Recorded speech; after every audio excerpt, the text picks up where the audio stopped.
Hello, and welcome to Sobercast, where we provide AA speaker meetings and workshops in podcast format. We're an ad-free podcast, and if you enjoy listening, please help us be self-supporting by visiting Sobercast.com, look for the donate link, and drop $1 or $2 into our virtual basket. We hope you enjoy the podcast. Have a great day.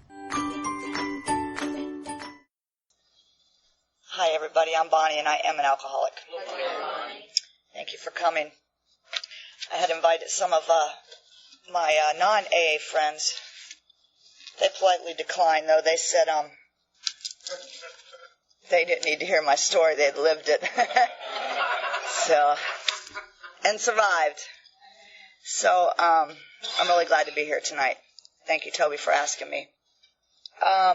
There's a couple things I'd like to get straight right off the bat. When I first came into the program, one of the things I always heard, two of the things I always heard speakers say.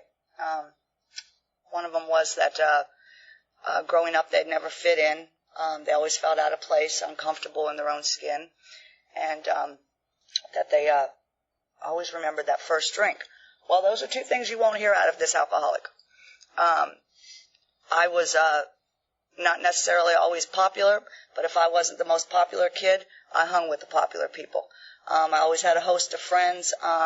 I didn't have that problem, and I don't remember my first drink, which probably goes to show you that I was drinking alcoholically from the beginning.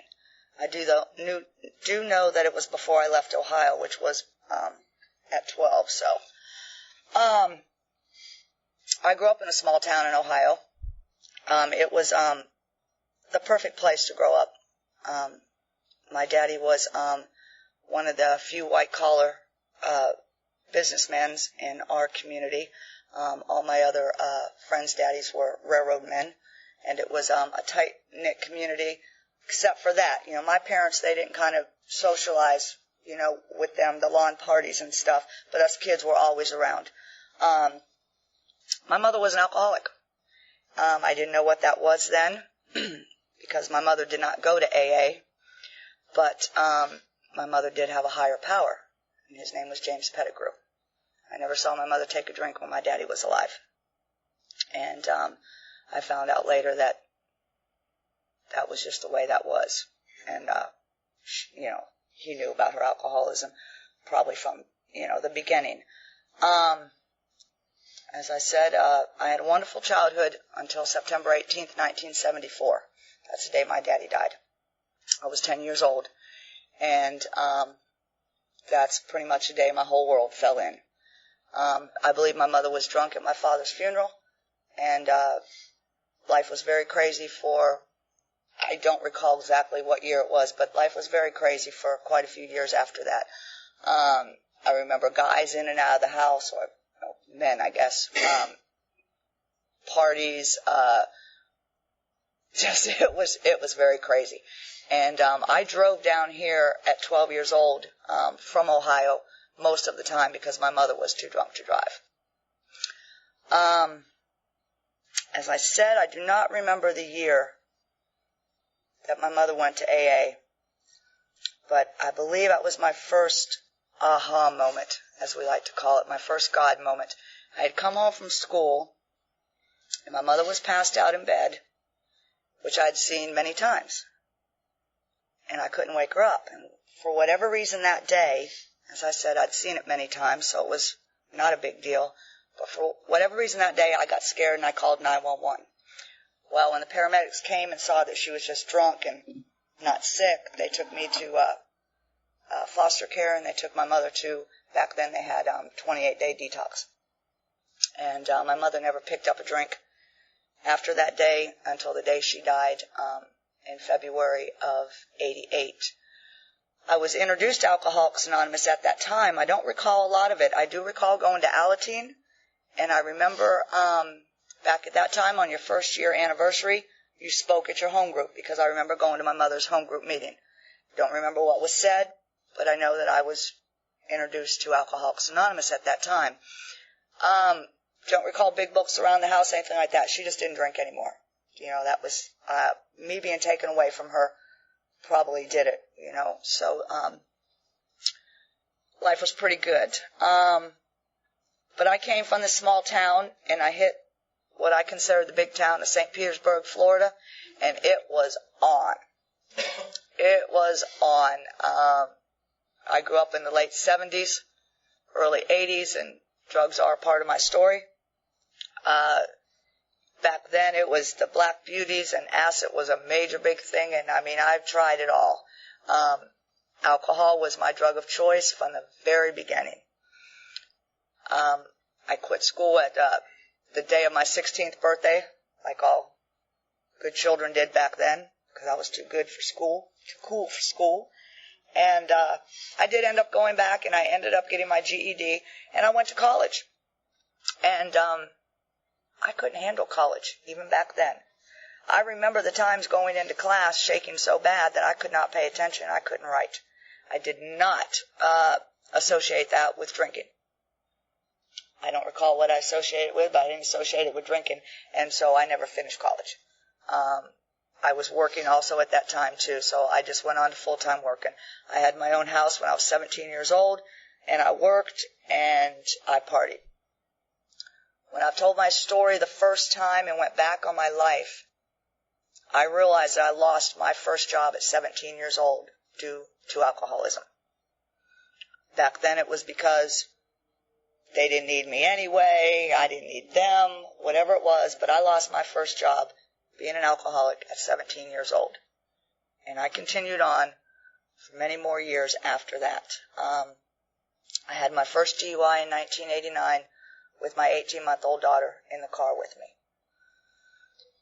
For many years after that, I would wake up in the middle of the night on that one. But that did not stop me from drinking. The cops took me to jail. They said they were calling HRS. I asked if I could call my mother-in-law, and they said whoever gets here first, and they both walked in the door at the same time. They let my daughter go with my mother-in-law, and nobody would bail me out of jail. I remember crying and pleading, and nobody would bail me out of jail. Again, that did not stop me.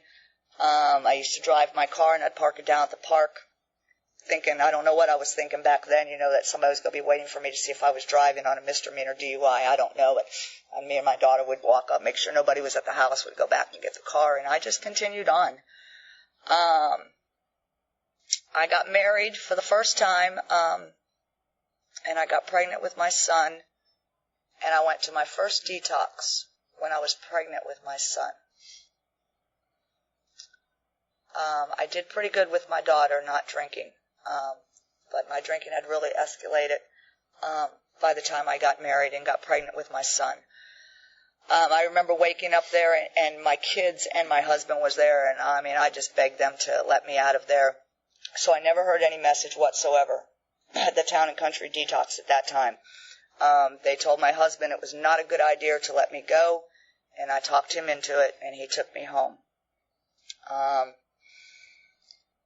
first husband left me when my son was 2 years old and my daughter was 8. I attributed that to just a lot of craziness and youngness in our marriage. The bottom line and the truth is because he was tired of having a drunk wife. I took care of my kids to the best of my ability, and I took care of the house, but I was pretty much always drunk by that time, and he walked out on me. Well, I called my daughter's father for him to come and get her, and I called my son's grandmother because I didn't know what I was going to do, and I wanted to make sure the kids were not out on the street. My son is 18 years old, and my daughter is 24, and neither one of those children have lived with me since that time. For many, many years, it was because of everyone else. Couldn't get a job, didn't have a place to stay, didn't have a car, didn't have any money. That's a bunch of bullshit. I chose drugs and alcohol over my children. It took me many years to be able to say that. And that lasted. I started doing detoxes. I would go to detox on vacation. I'm very small as it is, and I wasn't an eater when I drank. So I would get physically bad in a pretty short period of time. So I'd call up detox. They all knew me by first name, and I'd ask if they had a bed, and I'd say, come on in, Bonnie. And I'd cruise on in for about 5 days, and I'd chair some meetings while I was in there and get some food down me and tell them I'll see y'all next year, and off I'd go running again. It was crazy, and I did it for years. I don't know how my body sustained it, but I did it for years. I got my second DUI in 2004, and that was pretty much the end of my employability. I wrecked the boss's truck. They bailed me out of jail, told me to come back to work the next day, which I did. That job probably lasted another 3 months. I'd been with them for the longest period of time that I can recall. I am 48 years old this year. I have never had a paid vacation at any job, and I've been working since I was 17, because I've never held a job for over a year due to my alcoholism. I usually quit before I got fired. They finally had to let me go, and that was the last good job that I held in my drinking career. Those people were very good to me. I'll get to them on the 10th step. That was, at that time, it wasn't painful to me at all, actually. You know, it was one of those whatevers, but I really shit on some people who were very, very good to me and cared very much about me. That didn't stop my drinking. Actually, it got easier because now I was unemployable. So I had more time to drink. And I consider Tampa my town. I've got a lot of friends. I never had to sleep outside because there was always a door I could knock on and a couch, and there was always a beer in somebody's refrigerator. And that went on until the day that I found myself in the back of a Department of Corrections van on my way to Florida State Prison. And I remember sitting on the floor. I had to sit on the floor because there was no room otherwise for me, and I was scared to death, so I wasn't telling anybody to move. And I'm sitting on that floor trying to figure out how in the hell this happened to me. And let me tell you, alcohol did not enter my mind because it was somebody else's fault. Those were not my drugs. They weren't my drugs. And I was still madder in hell that I didn't get to smoke any of it either. And I was going to prison for it. And that's all I could think about most of the time that I was there. Damn, I didn't even get to smoke any of that, and I got busted for it. And it was crazy. I kept my nose clean in prison, though, and I went to AA in prison. And I really liked it. I really liked it. We couldn't wait for Wednesday nights. This is where my big book came from Central Office. I sent for it when I was in prison, and Tim probably mailed it to me. I got out of prison, and that did not cure me of drinking. It cured me of rock cocaine, but it didn't cure me of drinking. I didn't mess with that stuff no more. That was never my drug of choice. I was one of those when I had my last $20 bill and everybody was giving it up to Dope Man. I'd be going, no, I got to have beer and cigarettes. And I didn't give it up. I had to have my alcohol. I got married again. And I got married to a man I met at the bar. Well, I'm still married to. God love him. A lot of y'all know Terry. And we were drinkers. And as I said, don't recall, the AA still didn't come back into my head, but I was still doing detoxes. And I called up one morning, and my husband come home from work, and I told him I was going to detox that night at midnight. I said, I just can't do this anymore. We'd only been married like 2 months. He just kind of looked at me. I said, I just can't do this anymore. And I went to detox, and I got out, and he went into detox. We had to do it separately because we had animals.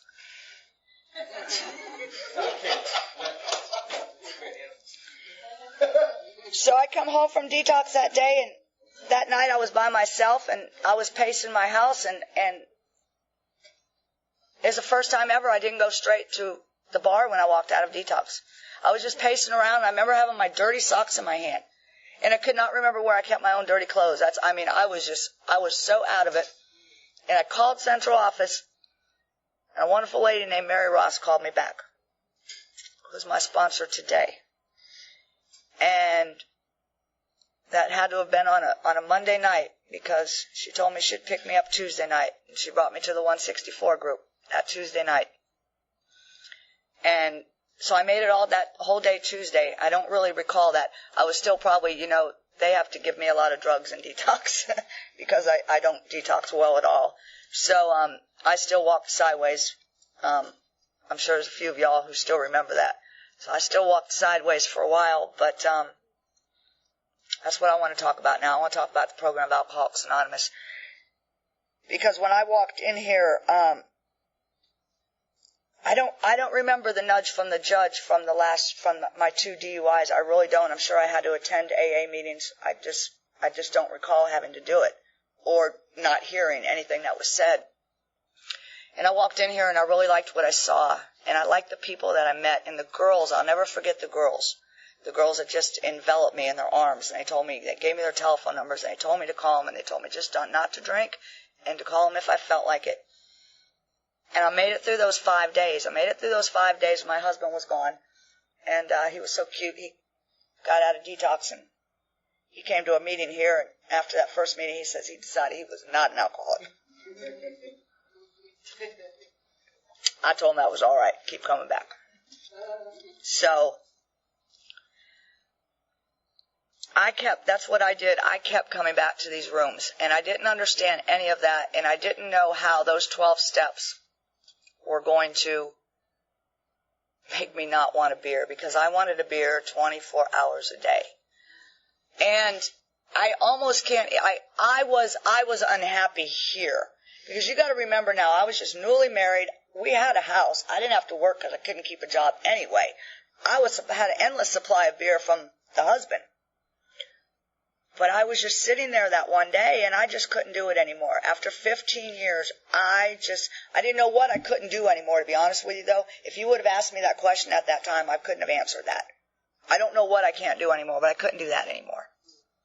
And then I came in here, and this is what I found I could do. And I've said in here before that I've always had a relationship with God. When you people talked about a relationship with God, I said, well, that's no problem with me. I believe in God. I know what God is. I did not know what a personal relationship with God was. I never stopped before throughout my day. I stop now if it's just to thank Him for what a beautiful day. I mean, it'll hit me when I walk out my door in the morning. God, how beautiful. Thank you so much.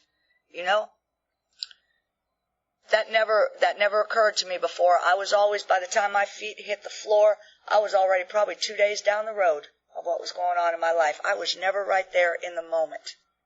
And I'm still today, I'm not always in the moment.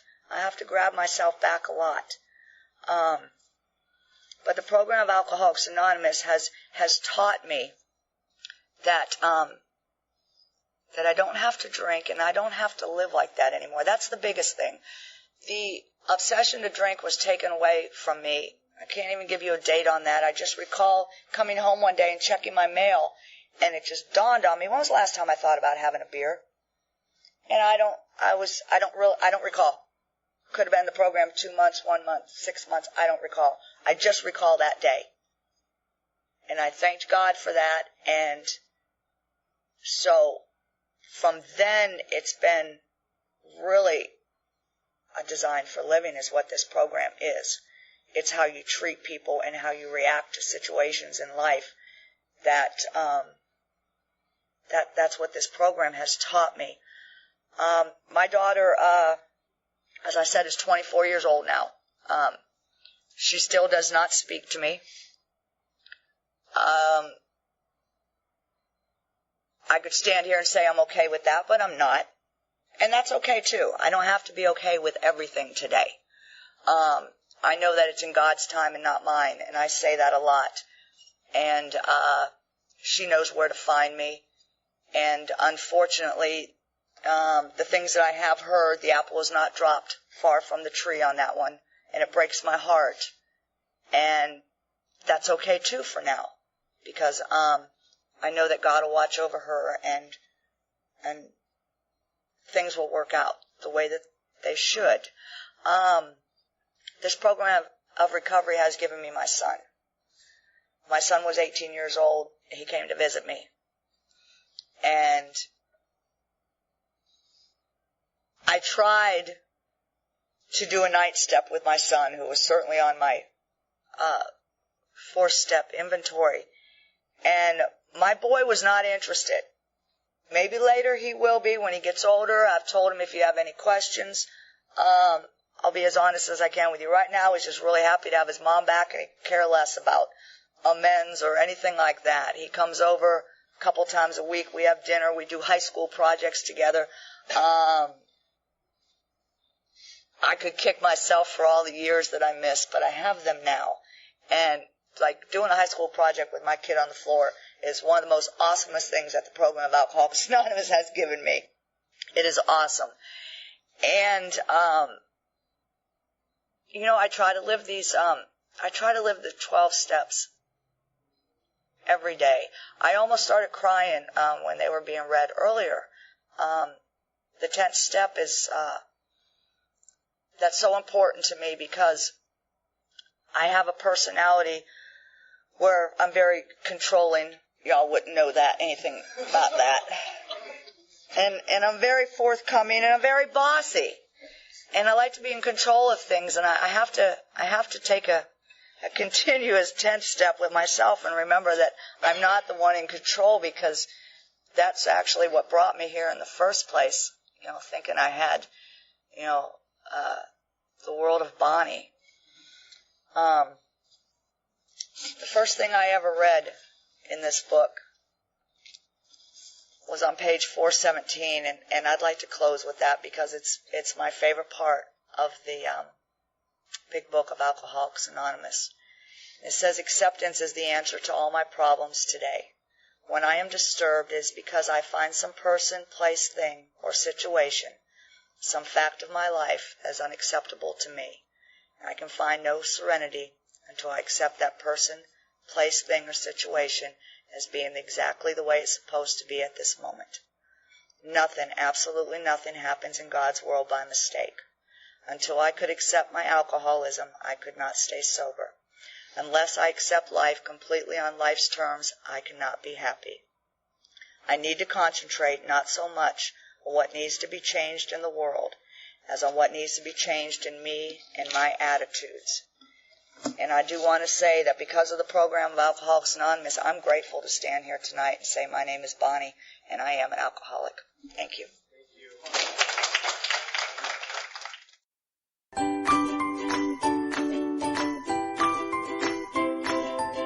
Thanks for listening. I hope you enjoyed the podcast. Sobercast is ad-free, and we'd like your help in order to keep it that way.